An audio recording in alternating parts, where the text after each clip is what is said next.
అందరికీ నమస్కారం. ఆంధ్ర రాష్ట్రంలో అన్నా అనే పేరు వినగానే గుర్తుకొచ్చే పేరు స్వర్గీయ నందమూరి తారక రామారావు గారు. ఎన్నో కోట్ల మందికి అభిమాన హీరోగా తెలుగు జాతి ఆత్మగౌరవం అనే నినాదంతో రాజకీయాల్లోకి వచ్చి ప్రతి గడపకి చేరువయ్యారు. అలాంటి వ్యక్తి విగ్రహం అమరావతిలో పెట్టడాన్ని మేము స్వాగతిస్తున్నాము. కానీ ఆ విగ్రహానికి అయ్యే ఖర్చు 1750 కోట్లు. నాకు ఒక చిన్న ప్రశ్న ఉందండి.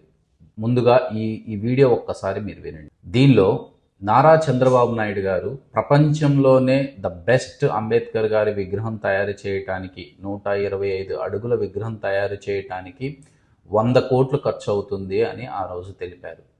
ఇప్పుడు ఎన్టీఆర్ గారి విగ్రహం 600 అడుగులు, అంటే 4 రెట్లయింది. మీరు చెప్పిన దాని ప్రకారం అయితే కేవలం 400 కోట్లలోనే అవ్వాలి.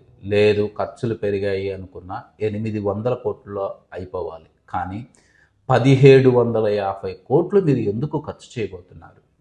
మిగతా 950 కోట్లు ఎవరి జేబుల్లోకి వెళ్ళబోతున్నాయి? ఒక్కసారి ఆలోచించండి. చిన్న సలహా అండి.